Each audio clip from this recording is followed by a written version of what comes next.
"Hey, you, it's you again, isn't it?" A sharp, sour voice cut through the air from a nearby fruit stand. The owner, a large, heavy-set woman, was glaring at him, her eyes burning holes through him. "I told you to scram. Get out of here. You're jinxing my business. Who's going to buy from me with you lurking around?" Alex said nothing.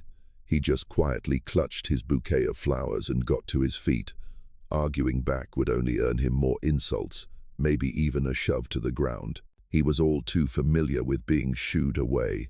To the other vendors, he wasn't a child to be pitied, but a bad omen who stole their customers. He dragged his feet to a quieter street corner, his vacant gaze following the stream of traffic rushing past. A wave of self-pity welled up inside him, but he quickly swallowed back the tears. Crying wouldn't do any good. His father had always told him to be strong. 2 years ago, he'd had a family, a warm home, but the screech of tires on a rainy night had stolen everything from him. His parents were killed in a horrific car crash, leaving Alex all alone. His aunt, his only remaining relative, had taken him in for just a few weeks. She'd looked at him with fear in her eyes, convinced he was a bad omen for her family. The day she shoved a few coins into his hand and slammed the door in his face, Alex understood he was now truly, completely an orphan. In his darkest moment of despair and loneliness, a deep, warm voice spoke. "How much for the flowers?" Startled, Alex looked up. Standing before him was an impeccably dressed man who had just stepped out of a gleaming luxury car parked at the curb. The young orphan was so accustomed to dismissive headshakes and waves of the hand that the question left him momentarily flustered. "Sir, for all of them?" Alex stammered, gesturing to the last bouquet in his hands. "Yes, all of them," the man, Benjamin, affirmed. "That'll be $20, sir." Instead of pulling out the correct amount, Benjamin produced a crisp $100 bill and handed it to the boy. Alex stared, unable to believe his eyes. "Sir, I don't have enough to make change for this." "There's no need for change," Benjamin said with a kind smile. "Keep it. Consider it a bonus for your hard work." He then placed a business card into Alex's palm. "If you ever need anything, call me. I have a feeling we'll be seeing each other again."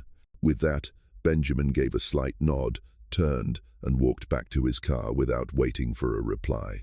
The luxury vehicle pulled away from the curb, silently merging with the flow of traffic before disappearing around a corner. Alex remained frozen on the sidewalk, his right hand clutching the still warm bill, his left holding the stiff business card. He stared at the empty space where the car had just vanished, his mind a whirlwind of confusion. What just happened? He found a secluded corner and sank to the ground, his back against a cold brick wall. He looked at the business card again. Benjamin Carter. The name meant nothing to him, but the man's face. It lingered in his mind, his gaze, his kind smile, yet underneath it all, there was a profound sadness. Something about him felt hauntingly familiar, and then a faint image flooded back to him. It wasn't a clear memory, just fragments of feeling, the pounding of heavy rain, the thick scent of lilies and damp earth from the cemetery, a sea of people dressed in black. Amid the chaos and grief of that day, he remembered seeing a tall man, standing apart from the crowd. He couldn't recall his face clearly, but he vividly remembered the way the man's eyes had been fixed on him. It wasn't the look of pity everyone else gave him. It was a look of shared, silent grief. That look, could it have been the same one from the man just now? The vague connection made Alex's heart pound faster. He glanced down at the card in his hand. It was no longer just a promise of help. Now, it felt like a key, the one and only clue connecting him to his past, to his parents' lives. His bewilderment morphed into a fierce, undeniable urge. He had to call this number. He had to find out who this Benjamin Carter really was. That night, in his tiny rented room, Alex barely slept. He placed the business card on the rickety wooden table beside his bed, staring at it like it was a precious treasure. The image of the man at the funeral and the man from that afternoon kept overlapping, filling him with a mixture of hope and dread. The next morning, mustering all his courage, Alex found a public payphone. His fingers trembled as he punched in each digit. After a few rings, the familiar, deep, warm voice came through. "I knew you would call, Alex." The words stunned him. It was as if the man had anticipated his every move. "How? How do you know my name?" "I know much more than that," Benjamin replied, his voice calm and steady. "Where are you? I'll come get you." Some things are best not discussed over the phone. Half an hour later, the same gleaming black car from the day before pulled up to the corner where Alex was waiting. The rear door swung open. Alex hesitated for a moment before sliding in, his heart hammering against his ribs. He settled into the plush leather seat, feeling as if he'd stepped into another world. Benjamin asked no more questions. He simply drove in silence, his eyes occasionally flicking to Alex in the rearview mirror.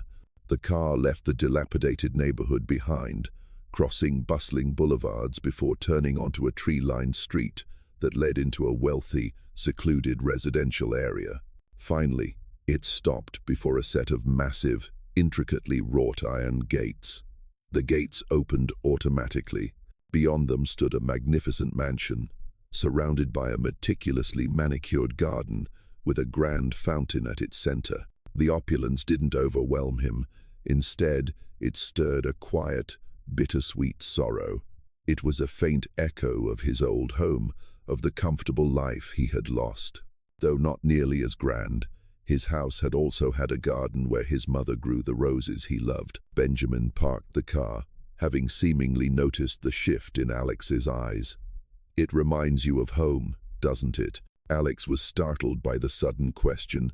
He could only manage a slight nod. "I know you have a lot of questions," Benjamin continued, his tone growing serious. "You're probably thinking I'm a member of some secret society, an old friend of your father's here to deliver a vast inheritance." Alex remained silent, but Benjamin had hit the nail on the head. "The truth is a little different," Benjamin said slowly, choosing his words with care. "First, to be clear, I wasn't a close friend of your father's. I knew him, admired him greatly, but we weren't friends." A pang of disappointment shot through Alex. The one connection he thought he'd found had just vanished. Then, who was this man? Why did he know his name, know about his father, and why was he at the funeral? As if reading his mind, Benjamin continued, his voice taking on a formal weight. "I am Benjamin Carter, a representative of the Phoenix Charity Fund, and this fund was established by your father, David, himself." The information sent a jolt through Alex's entire body. He was completely stunned. His father, his gentle father, who used to read him bedtime stories and teach him how to fly a kite, was the founder of a charity fund. It was all too incredible to believe. "The Phoenix Fund was established with a single purpose," Benjamin explained, "to support those in difficult circumstances, children who have lost their families, and talented inventors who lack the opportunities to pursue their dreams. It is the legacy, the passion project he wanted to leave to the world." Alex tried to process it all, his head spinning. A charity fund, founded by his father.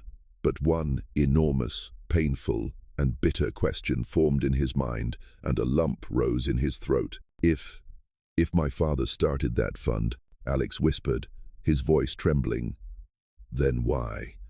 Why have I been living on the streets for the past 2 years?" Alex's question hung in the silent air of the car. It wasn't an accusation, but a raw, bewildered cry from the depths of a child who had endured far too much. Benjamin didn't turn away. He met Alex's gaze, and for the first time, the boy saw a deep regret and a profound sorrow in the powerful man's eyes. He let out a long, heavy sigh. "That's a fair question, Alex, and you deserve an answer," Benjamin said, his voice low. "The truth is, this legacy was always meant for you." He paused, letting the weight of that statement sink in. "Your father, David, always intended for you to be his heir, to carry on the mission of the Phoenix Fund. He had a plan to guide you slowly as you grew up, but his death was so sudden. Benjamin looked out the window, his voice distant. All the legal paperwork to transfer the inheritance to you was incomplete, and at the time, you were only 10.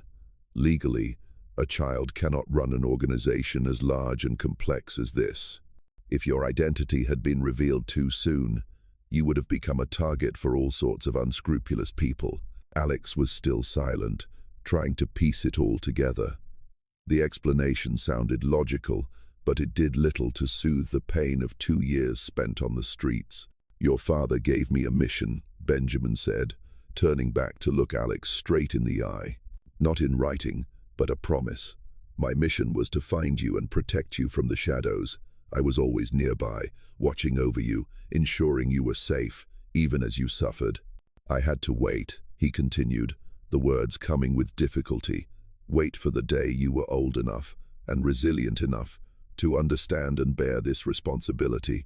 Approaching you now was a calculated risk, but I believe the time has come."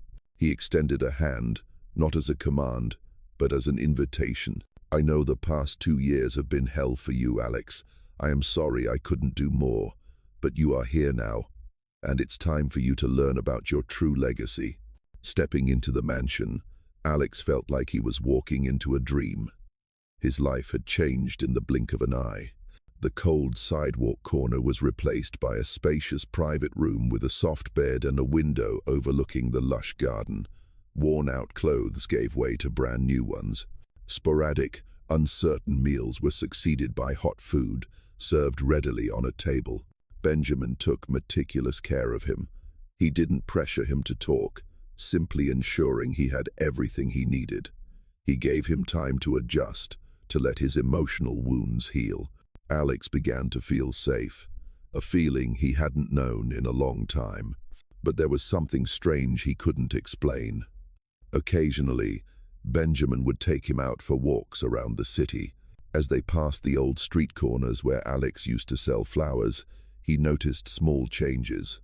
The gruff fruit vendor who always shooed him away now had a new awning and a sturdier cart. An old beggar Alex had once shared half a loaf of bread with was now wearing a warm new coat. Every time Alex pointed these things out, Benjamin would just smile and say, "Perhaps their luck turned." Alex didn't know that it wasn't luck. It was Benjamin. He had been secretly using the Phoenix Fund to help the people around Alex, the lives he had touched. He wanted to instill a belief in Alex, a belief that kindness still existed, that the world wasn't as entirely cruel as he thought. He wanted the boy to see the power of his father's legacy, even before he knew how to wield it. Yet, the warmth Benjamin extended to Alex stood in stark contrast to the atmosphere within his own family. The first dinner at the mansion was an awkward affair. Benjamin's wife, Catherine, was a refined woman. She smiled at Alex, but the smile never reached her eyes. Their 2 children, Leo, a teenager about Alex's age, and his older sister, Sophia, were openly hostile. "So this is the special guest Dad was talking about," Leo sneered, his eyes raking Alex up and down. "Leo, mind your manners," Benjamin said, his voice firm. Catherine set her fork down and looked at her husband. "Benjamin, dear, I think we need to talk. To suddenly bring a strange child into our home, do you have any idea what people will think? They'll assume this boy has some sort of claim on our family's fortune." Alex stared down at his plate, feeling like an intruder. He could feel the suspicion and hostility in their gazes. To Benjamin's family, he wasn't the heir to a noble legacy. He was a threat, someone who could steal what was rightfully theirs. In the magnificent mansion, Alex realized he was still alone. He had a roof over his head, but he didn't have a family. His battle was no longer just for survival, but for acceptance. Several months passed. Under Benjamin's care, Alex slowly regained the confidence of a 12-year-old boy. He was enrolled in school, given books to read, and taught about the projects the Phoenix Fund was financing. Gradually, the image of his father in his mind transformed from just a kind, gentle man into a visionary with a grand purpose. To help Alex better understand the scale of his inheritance, Benjamin decided to bring him to the Phoenix Fund's annual charity gala. It was the biggest event of the year, bringing together the wealthiest and most powerful figures in the city. Alex felt slightly out of place in his tailored suit. He stood close to Benjamin, overwhelmed by the grand ballroom glittering with crystal chandeliers and the clinking of champagne glasses. He saw Benjamin's family in the distance. Catherine was mingling with other society ladies, while Leo and Sophia stood with a group of their peers, occasionally glancing his way with undisguised annoyance. "Don't worry," Benjamin said, placing a reassuring hand on Alex's shoulder. "They are all here to support the good work your father started." Just then, the ballroom's main doors swung open. All conversation seemed to die down for a brief moment. A group of about 10 men, all exuding an aura of immense power and wealth, strode in together. They looked like a pack of wolves entering a party of sheep. Leading them was an older man with silver hair and eyes as sharp and cold as a razor. Alex saw Benjamin stiffen beside him. The smile vanished from his lips, replaced by a tense, guarded expression. "Who are they, sir?" Alex asked curiously. "They seem very important. Are they friends of my father, too?" The silver-haired man led the group directly toward them. "Benjamin, my old friend," he boomed, but his smile held no warmth. "Another spectacular evening for the Phoenix Fund. Truly admirable." Then, his gaze landed on Alex. "And this is—" "I'm Alex," the boy replied politely. "Alex." The man repeated the name, as if tasting it. "I'm Sterling. A pleasure to meet you." He and the others swept past, leaving a chilling draft in their wake. When they were out of earshot, Alex turned to Benjamin, his eyes still clouded with confusion. "Sir, why did you—" "No, Alex."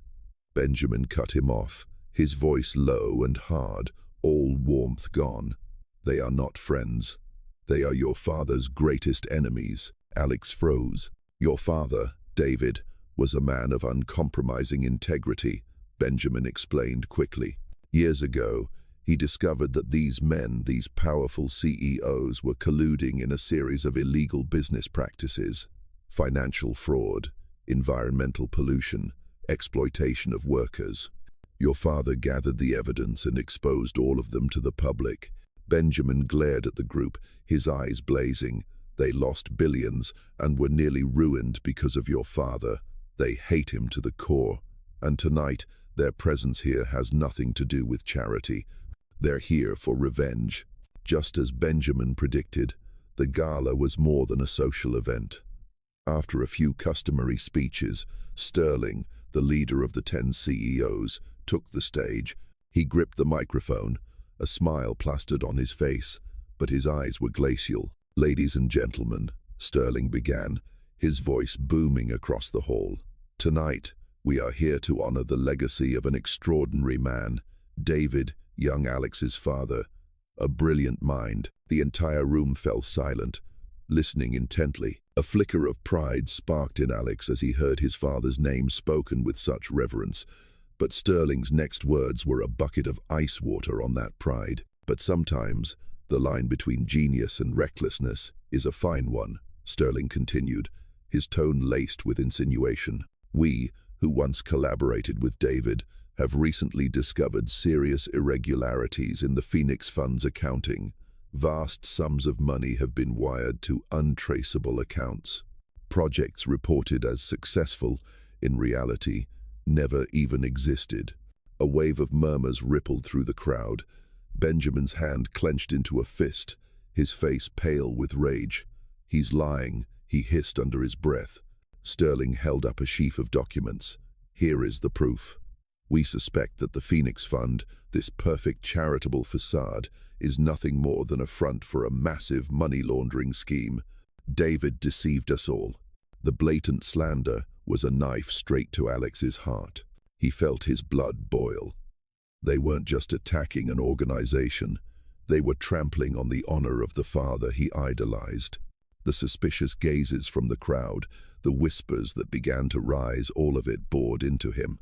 Sterling smirked, savoring the chaos he had created. He looked down at Alex, his voice dripping with condescension. "My boy, I am so sorry you had to hear this about your father. But Alex didn't let him finish. He didn't scream. Instead, he took a step forward, away from Benjamin, and stood tall. In a voice that was clear and devoid of any tremor, he cut him off. Your lies will never be the truth. The unexpected composure from a 12-year-old boy silenced the entire hall. Sterling faltered for a second, the smile freezing on his face. Alex turned to Benjamin, their eyes meeting. It wasn't a look for help, but one of confirmation. Mr. Carter, please show everyone the truth. Benjamin nodded, pride shining in his eyes. He signaled the tech crew. The large screen behind the stage, which had been displaying the fund's logo, flickered to life. Alex didn't need to say another word. He just stood there, silently staring down Sterling, letting the evidence speak for itself. A series of old news headlines flashed onto the screen, one after another, sharp and damning. Each headline was a hammer blow to the CEO's credibility. The murmurs in the hall now turned into gasps of shock and outrage, directed not at the Phoenix Fund, but at its accusers. Only when the final piece of evidence was displayed did Alex speak again, his voice still calm, but every word was a needle, aimed directly at Sterling. My father's fund was created to fix the damage that people like you caused. That's why you hate it, and that is why it will never fall. There was no need for a grand, theatrical accusation. The truth, presented clearly and defended by the quiet courage of a boy, was the most powerful weapon of all. The 10 CEOs' scheme had evaporated into thin air in front of hundreds of witnesses. In the stunned silence of the room, the 10 CEOs, their faces ashen with humiliation, beat a hasty retreat, melting away like phantoms under the contemptuous stares of the crowd. The gala concluded in an atmosphere utterly different from how it began. As the crowd began to thin, Benjamin's family approached. Alex stood there, a slight tremor still running through him from the confrontation, yet his eyes held an extraordinary resolve. The first to step forward wasn't Benjamin, but Catherine. She looked at Alex, the distant, cold expression gone. In her eyes was astonishment, regret, and above all, admiration. "David," she said softly, her voice trembling slightly, "your father, he would be so proud of you." She gently placed a hand on Alex's shoulder. It was a gesture of acceptance, an unspoken apology. Leo, who had once sneered at Alex, now came forward, looking slightly embarrassed. He no longer saw Alex as an intruder. That back there, that was seriously cool, Leo admitted. Sophia, his older sister, nodded in agreement, a warm smile appearing on her face for the first time as she looked at him. In that moment, under the crystal chandeliers of the ballroom, Alex felt the invisible wall between him and Benjamin's family completely crumble. They no longer saw him as a threat. They saw his father in him, his courage, his integrity, and his kind heart. He hadn't just protected his father's legacy, he had gained a family. The next day, Benjamin took Alex to the central office of the Phoenix Fund. It was a stately room, dominated by a large portrait of David hanging on the wall. He smiled at the boy. "I told you, Alex, my mission was only to be a guardian," Benjamin said, his voice full of warmth. "I protected you, and I protected this legacy, waiting for its true heir. And yesterday, you proved to the entire world that you are more than worthy." He opened a desk drawer and took out an old brass key. "This was the key to your father's personal study. It hasn't been used since the day he passed." Benjamin placed the key in Alex's palm. "I will always be here to advise and help you, but from this day forward, the fund is yours to lead. Carry on your father's mission, Alex." Holding the key, Alex felt the weight of responsibility, but he wasn't afraid. He looked up at his father's portrait and could have sworn he saw him smiling back. Alex's life turned a new page. He didn't just sit in an office signing papers. He traveled to the low-income neighborhoods the fund was supporting, playing with the orphan children there. He listened as young inventors pitched their ideas, his own eyes lighting up with excitement. He used his father's legacy not as a fortune, but as a tool to plant seeds of hope, just as his father had done. Benjamin's family truly became his own. Dinners were no longer awkward, but filled with laughter. He had found a home, a place where he belonged. Alex had come to understand that the greatest legacy his father had left him wasn't the money or the power. It was a belief in the good of people and the courage to stand for what is right. And he would spend the rest of his life carrying on that precious legacy, proving that compassion and integrity held the power to change the world and overcome any darkness.